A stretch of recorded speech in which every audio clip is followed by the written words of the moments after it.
अस्सलाम वालेकुम नाजरीन।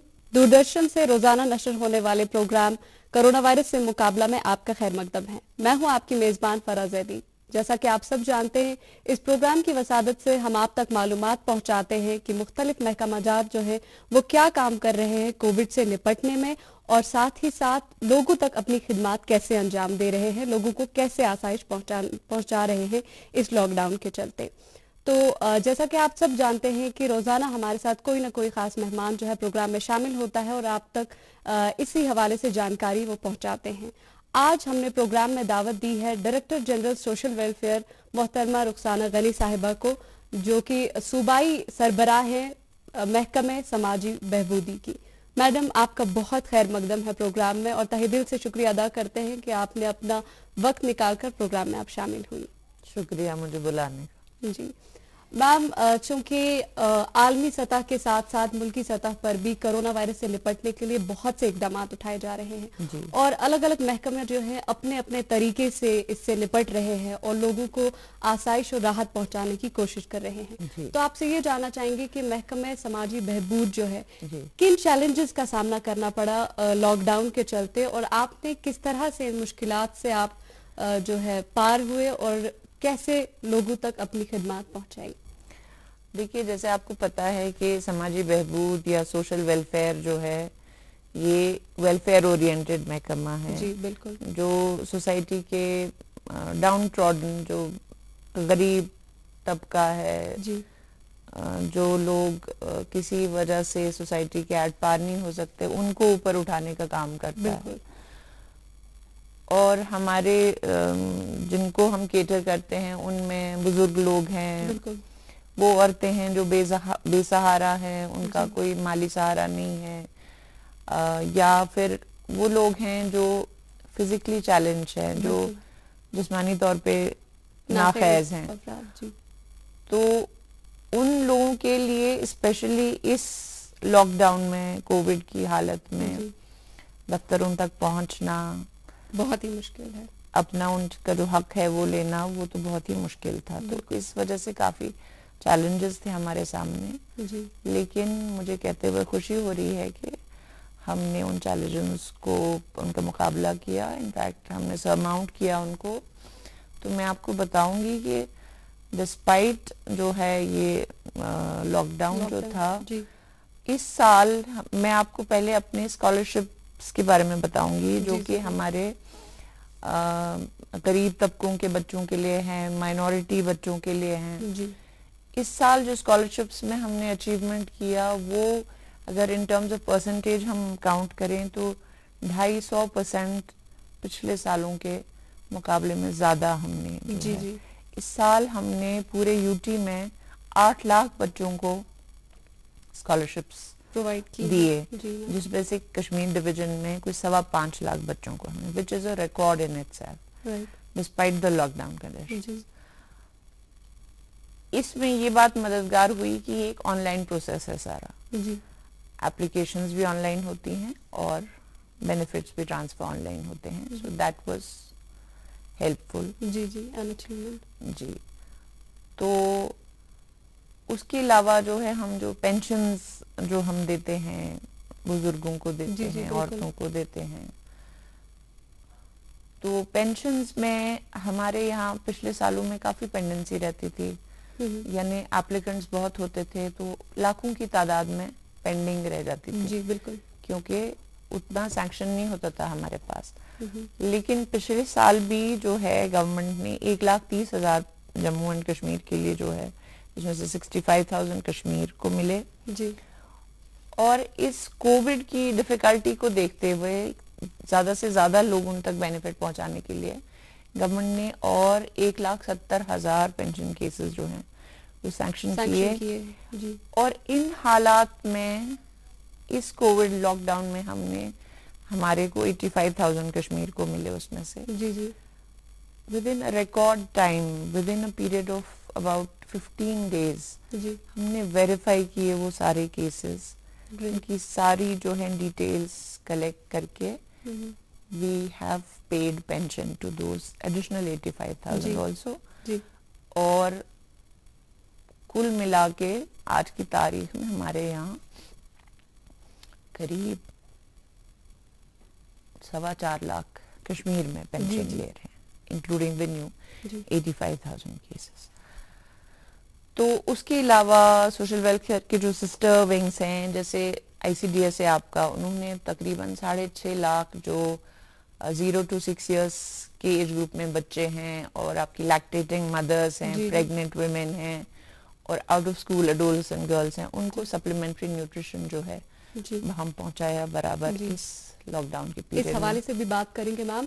आपसे ये जानना चाहेंगे कि चूंकि महकमा समाजी बहबूद जो है ये मुख्तलिफ एज के लोगों के लिए और मुख्तलिफ जुमरे के लोगों के लिए काम करता है। जैसे आपने कहा कि बच्चे, बुजुर्ग लोग, बेवा खातून या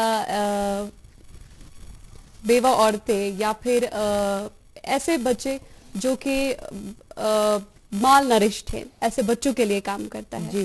तो हम आपसे ये जानना चाहेंगे मैम कि लॉकडाउन के चलते अगर कुछ नए केसेस जो हैं जिन्हें रजिस्टर होना होगा, ऑलरेडी सैंक्शन केसेस की तो आपने बात की, अगर कोई फिजिकली चैलेंज पर्सन खुद को रजिस्टर करना चाहता है तो दफ्तर वगैरह तो बंद है, ऑनलाइन ऐसा क्या प्लेटफॉर्म है जिसके जरिए जो है वो ये केस रजिस्टर कर सकता है और ताकि उन्हें भी इन स्कीम्स का जो है फायदा पहुंच सके? देखिए, मैंने आपको जो बताया, जो 85,000 केसेस मैंने आपको बताया वो नए केसेस हैं जो इस लॉकडाउन पीरियड में हमने रजिस्टर हुए हैं। हाँ, हमने रजिस्टर किए।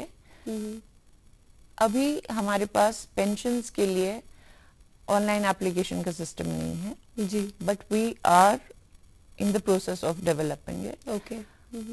लेकिन ये 85,000 केसेस की डिटेल्स हमने इंश्योर करवाए जी। उसमें हमारे जो ICDS की आंगनवाड़ी जो वर्कर्स हैं जी, उनकी मदद ली गई, जो हमारे अपने सोशल वर्कर्स हैं उनकी मदद ली गई।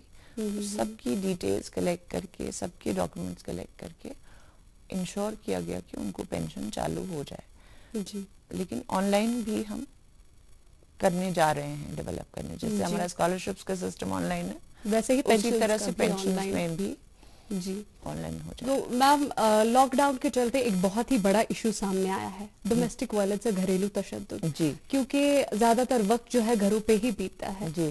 तो जहनी दबाव का शिकार होते हैं या बहुत से अलग रीजंस की वजह से औरतें जो हैं खासकर, क्योंकि दे आर इजी टारगेट्स, तो डोमेस्टिक वायलेंस का शिकार होती हैं जी। महकमा समाजी बहबूद ऐसी खवातीन के लिए या ऐसी बच्चियों के लिए जो घरेलू तशद्दुद का शिकार होती हैं, क्या मैकेनिज्म है कंप्लेंट रजिस्टर करने का और फिर इस कंप्लेंट का रिड्रेसल किस तरह से होता है? एक प्रॉपर मैकेनिज्म क्या है, इसे जरा तफसील से बताइएगा। मैं बताऊंगी आपको। एक हेल्पलाइन है 181 जो सोशल वेलफेयर डिपार्टमेंट ने चालू की हुई है जी। ये एक्सक्लूसिवली फॉर वुमेन है जो कि घरेलू तशद्दुद का शिकार हैं। उनको कोई भी शिकायत है वो इस नंबर पे कॉल कर सकती है जी। और इस नंबर से उनको जो है एक पूरा कॉम्प्रिहेंसिव सर्विसेज मिलेगा। उनको अगर तो उनको टेम्परेरी शेल्टर चाहिए सो वो रेफर की जाएंगी। वन स्टॉप सेंटर्स हैं हमारे जो कि शेल्टर्स हैं जी, ऐसी औरतों के लिए जो कि टेम्परेरी शेल्टर 5 दिन का शेल्टर वो प्रोवाइड करती हैं। वो इस हेल्पलाइन से आपको साइकोलॉजिकल काउंसलिंग मिलती है अगर आप ज़हनी दबाव का शिकार जी। अगर आपको लीगल हेल्प की जरूरत होती है तो आपको legal counselling free of cost जी, it is entirely free of cost. If you are in need of medical attention जी, आपको मेडिकल सहूलियात बहाल की जाती हैं जी जी। तो इट्स अ कॉम्प्रिहेंसिव थिंग जो गवर्नमेंट ने शुरू की हुई है जी। तो इसका बाज़ाब्ता हमने रेडियो पे भी, टीवी पे भी इसके इश्तहार चलाए हैं जी जी। बिल्कुल, जो भी औरत अगर इस तकलीफ में हो तो 181 वो जो है डायल कर सकती हैं जी। 181 के हवाले से ये भी जानना चाहेंगे कि सिटी में तो 181 काफी एक्टिव है, लेकिन जो दूर दराज इलाके हैं, पसमानदा इलाके हैं, वहाँ ये नंबर डायल करने से मतलब हाउ इफेक्टिव इट इज ऐसे इलाकों में? और साथ ही ये भी बताइएगा कि लॉकडाउन के चलते कंप्लेंट्स में कितना इजाफा आया, कितनी रजिस्टर हुई है और क्या आपको लगता है कि डोमेस्टिक वायलेंस बहुत ज्यादा बढ़ रहा है इस लॉकडाउन के चलते? डोमेस्टिक वायलेंस कुदरती तौर है कि अगर तो किसी घर में ऐसी शिकायत है जी, तो अब अगर उस घर के मर्द 24 घंटा घर में ही रहेंगे तो ये कुदरती है कि ये बढ़ेगा। हालांकि हमारे पास स्टैटिस्टिक्स हमारी रियासत के लिए उतने नहीं है कि उस हद तक बढ़ा है जी, बट है, आई हैं, रजिस्टर हुई हैं हमारे पास शिकायतें और हमने उन पे काम भी किया है। 181 सब जगह एक्टिव है बट अभी ज्यादातर ये हमारे यहाँ जो मेन डिस्ट्रिक्ट जम्मू है, श्रीनगर है, फिर आपके 8 डिस्ट्रिक्ट्स में जो है वन स्टॉप सेंटर्स अभी एस्टैब्लिश्ड हैं जी, वहाँ पे एक्टिव है ये जी। और बाकी के जो डिस्ट्रिक्ट्स हैं उनके लिए पूरी तैयारी है, अप्रूवल आ चुका है ministry of women and child development से वन स्टॉप सेंटर्स के लिए, फंडिंग वगैरह सारा, तो बहुत जल्द एस्टैब्लिश होने जा रहे हैं जी। उन डिस्ट्रिक्ट्स में भी। उसके अलावा जो है, जो आप वुमेन की बात कर रहे हैं जो डोमेस्टिक वायलेंस का शिकार हैं, उसके लिए सोशल वेलफेयर डिपार्टमेंट की कोशिशों से हर एक डिस्ट्रिक्ट में डीसीज को डायरेक्ट किया गया कि वो एक, क्योंकि वन स्टॉप सेंटर सिर्फ 5 दिन के लिए किसी को रख सकते हैं जी बिल्कुल, लेकिन अब जो है हर एक डीसी ने ऑर्डर निकाला है कि जो क्वारंटीन फैसिलिटीज उन्होंने की थी जी, उनमें से एक फैसिलिटी में 10 कमरे जो है जी एक्सक्लूसिवली फॉर सच वुमेन जो डोमेस्टिक वायलेंस का शिकार हैं ओके, और हर डीसी को एसडीआरएफ में से 10 लाख रुपया दिया गया है जी उन औरतों की मेंटेनेंस, उनके कपड़ों के लिए, क्योंकि वो किस हालत में घर से आएंगे, उनके पास कुछ नहीं होगा, उनका खाना पीना, उनका रहना, and there be a separate access for that जी, वो बिल्कुल, ताकि वो सिक्योर और सेफ रहें। और नोडल ऑफिसर्स उनके लिए तैनात किए गए हैं, उनके नंबर्स जो हैं वो पब्लिक किए गए हैं। सो सोशल वेलफेयर डिपार्टमेंट ने काफी जो है इस बारे में काम किया है। चूंकि गांव में आईसीडीएस सेंटर्स जो होते हैं, आंगनवाड़ी सेंटर्स जो होते हैं हर गांव में होते ही हैं जी, तो ये भी सुनने में आया है कि आप जो है अपने, अगर आप खुद से कंप्लेंट रजिस्टर नहीं कर सकते, अगर आप नहीं कह सकते, तो आप सीक्रेटली आंगनवाड़ी वर्कर्स जो होते हैं उन तक ये इत्तला पहुंचा दीजिए ताकि वो आगे ये करे। इस हवाले से इसमें देखिए जो है एक ऑर्डर है सोशल वेलफेयर डिपार्टमेंट का कि जो सीडीपीओज हैं जी जी, चाइल्ड डेवलपमेंट प्रोजेक्ट ऑफिसर्स जो हैं आईसीडीएस के, वो प्रोटेक्शन ऑफिसर्स हैं okay for the protection of women who are prone to violence in their homes or otherwise। और उसी सिलसिले में जो है आंगनवाड़ी वर्कर्स को डिजिग्नेट किया गया है जी जी as an informal first person to contact right, क्योंकि आंगनवाड़ी जो वर्कर्स होती हैं वो हर मोहल्ले में होती हैं, बिल्कुल क्लोजली इन टच विद, वो हर गांव में जाती, हर घर में जाती हैं बिल्कुल जी, तो उनके ऊपर शक भी नहीं होता है लोगों को, तो women can confide in them, तो इसलिए उनको पर्सन ऑफ फर्स्ट कांटेक्ट जो है वो करा गया है जी। और अब जो है गवर्नमेंट इस बारे में भी सोच रही है कि अगर तो चलिए आंगनवाड़ी वर्कर को भी ना कह पाए, तो जैसे मोहल्ले में जो दुकानों के जहाँ से आप सामान लेंगे जी, तो शायद उसको भी एक जो है फर्स्ट कांटेक्ट के तौर पे जो है जी जी, तो हर तरह से गवर्नमेंट सोच रही है कि किस तरह से सहूलत हम पहुंचाई जाए जी। हम उम्मीद करते हैं कि 181 अभी जहां चालू नहीं है जिन डिस्ट्रिक्ट में, जिन दूर दराज इलाकों तक, वहां भी ये शुरू हो जाए। मैम आपसे ये जानना चाहेंगे, क्योंकि सोशल वेलफेयर डिपार्टमेंट जो है ये बहुत क्लोज कोऑर्डिनेशन में काम करता है आईसीडीएस आईसीपीएस के साथ मिलकर जी। अभी एक रिपोर्ट सामने आई थी कि बहुत से बच्चे जो है माल नरिशमेंट की वजह से वो मौत, लुकमा अजल हो सकते हैं, मौत का शिकार हो सकते हैं जी, क्योंकि आईसीडीएस जो है मिड डे मील्स वगैरह स्कीम्स, वो अभी उनका क्या सिनेरियो है, आप बच्चों तक जो है कैसे पहुंच रहे हैं ऐसे बच्चों तक ताकि वो माल नरिशमेंट का शिकार ना हो और उन्हें प्रॉपर बैलेंस डाइट मिले? देखिए इस सिलसिले में मैं बहुत डिटेल में तो नहीं बता पाऊंगी, लेकिन जो मेरे पास जानकारी है, इस लॉकडाउन पीरियड में 6.5 लाख जो है बच्चों को 0 to 6 years, एडोलेसेंट गर्ल्स को, लैक्टेटिंग मदर्स, उनको जो है सप्लीमेंट्री न्यूट्रिशन पहुंचाया गया है ताकि वो माल न्यूट्रिशन का शिकार ना हो। उसके अलावा 20 करोड़ रुपए गवर्नमेंट ने जो है फूड कॉर्पोरेशन ऑफ इंडिया को एडवांस किए हैं, जी जी, ताकि वो चावल की फराहमी आईसीडीएस सेंटर्स को यकीनी बना सके। जी जी, ये मेरी नॉलेज में है जी। इसके लिए भी आंगनवाड़ी वर्कर्स को ही जो है इस्तेमाल में लाया गया है विद प्रॉपर जो है मेजर्स जी। तो ऐसे कौन से बाकी इदारे हैं या ऐसे डिपार्टमेंट्स जिनके साथ आपका कोऑर्डिनेशन है, किस तरह का है, और लॉकडाउन के चलते क्या काम जो है लोगों को आसाइश पहुंचाने के लिए हो रहे हैं? देखिए, जैसे हमारा एक और विंग है ICPS, integrated child protection services, जो कि बच्चों की देखरेख के जो, तो हमारे यहाँ बहुत सारे चाइल्ड केयर इंस्टीट्यूशंस जो है फंक्शन करते हैं, जिसमें वो बच्चे रहते हैं जिनके या तो माँ बाप हयात नहीं है जी, या फिर इतने गरीब हैं उनके माँ बाप के वो उनको पाल नहीं सकते। तो ऐसे होम्स हमारे पास गवर्नमेंट सेक्टर में भी हैं और एनजीओ सेक्टर में भी हैं। जी जी। तो आईसीपीएस के साथ भी हमारा काफी क्लोज कोऑर्डिनेशन रहता है, क्योंकि वो मॉनिटर करते हैं और हम भी मॉनिटर करते हैं उनको। जी।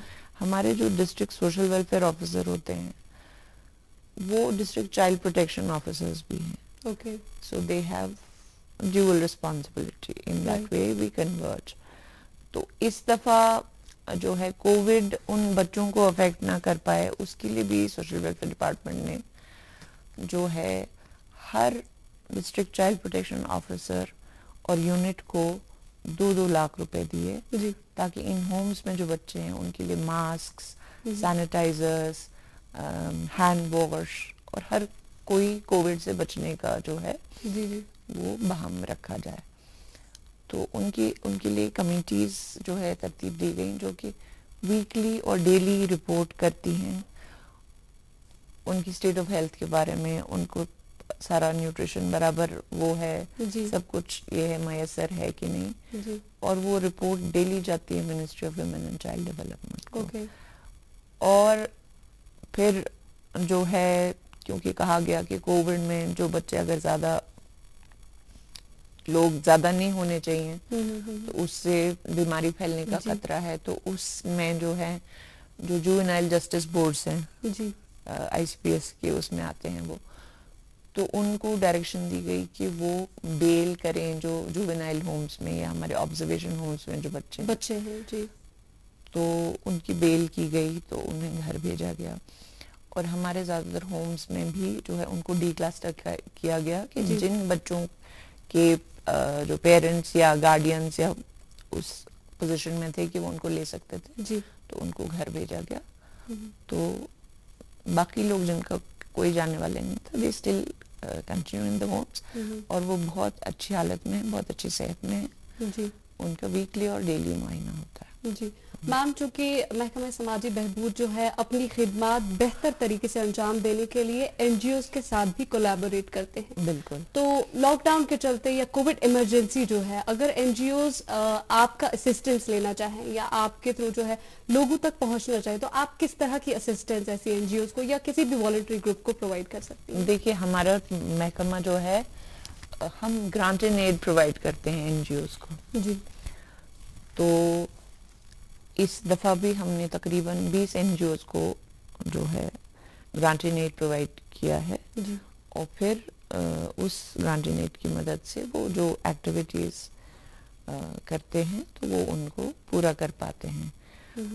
दूसरे, हमने ये कोविड-19 में हमने कुछ एनजीओज को जो है नामजद किया है कि वो जो है लोगों के पास जाके काम करें, जैसे कि क्योंकि हमने कुछ एक हेल्पलाइन हमने वो शुरू की है 112 जी, बिल्कुल, जो कि senior citizens, women in distress, उनको अगर कोई दिक्कत हो, मान लीजिए उनके पास कोई नहीं है जो कि उनके लिए सामान ला सके, बाहर से ग्रोसरी ला सके, दवाई ला सके, तो 112 हमारी हेल्पलाइन है जिसपे वो फोन करके कर सकते हैं, तो उनको असिस्टेंस प्रोवाइड किया जाए। उसके लिए हमने एनजीओज को भी रोपन किया है, because NGOs volunteered for that, तो वो एनजीओज भी उसमें काम करती हैं, वो जाती हैं उनके पास, तो उनको असिस्ट करती हैं जिस तरह का भी असिस्टेंस उनको चाहिए होता है जी।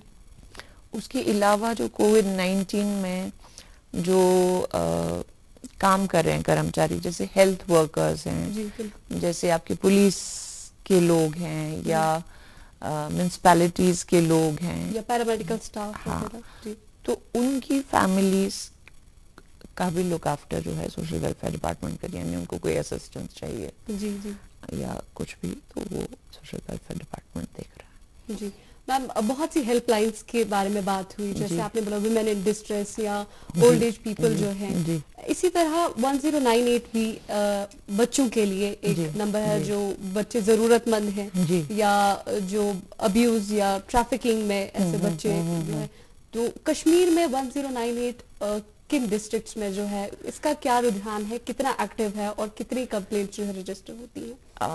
इसमें मेरे पास स्टैटिस्टिक्स नहीं है जी, बट कोविड के चलते मैं आपको बताऊं कि इन एडिशन टू जो 10 रूम्स जो हैं हर एक डिस्ट्रिक्ट में औरतों के लिए रखे गए, 5 कमरे जो है वो ऐसे बच्चों के लिए रखे गए हैं, या बुजुर्गों के लिए रखे गए हैं, या ट्रांसजेंडर्स के लिए रखेंगे अगर वो अब्यूज का शिकार हैं जी, और उनके लिए 2-2 लाख रुपया जो है हर डीसी को प्रोवाइड किया गया है उनकी मेंटेनेंस के लिए। हाँ जी जी मैम जी। बात ये जानना चाहेंगे, जब नॉर्मल सिचुएशन कोविड से पहले जब थी, तो ये महकमा जो है बहुत ही एक्टिव रहता है अवेयरनेस रेजिंग की अगर बात की जाए, स्कूलों में जाकर या किसी भी मीडियम से अवेयरनेस रेज करते हैं। लॉकडाउन के चलते अवेयरनेस का प्रोसीजर जो है रिस्ट्रिक्ट हो गया है, अब आप उन तरीकों से अवेयरनेस रेज नहीं कर सकते हैं,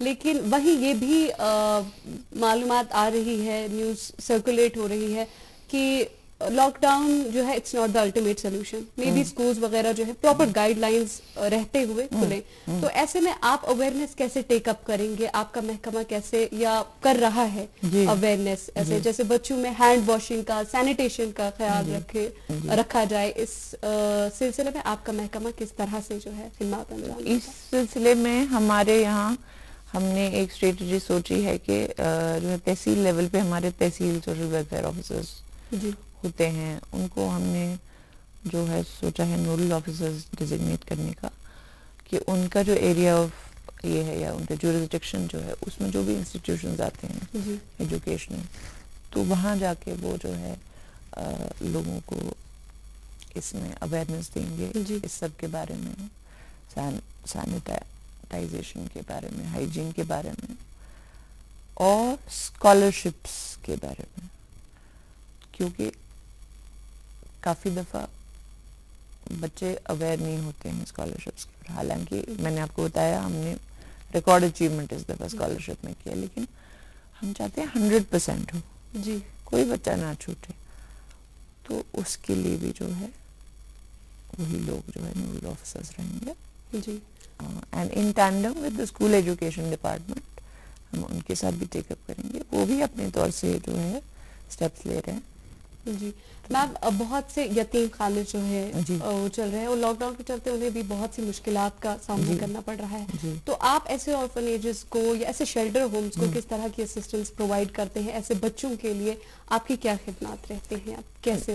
मैंने जैसे आपको बताया कि कोविड के लिए जो है उनको हर एक, चाहे वो प्राइवेट है चाहे गवर्नमेंट एडेड है या गवर्नमेंट है, उन सबको sanitisers, hand washes, mask provide होते आ रहे हैं जी, free of cost by the government. Right.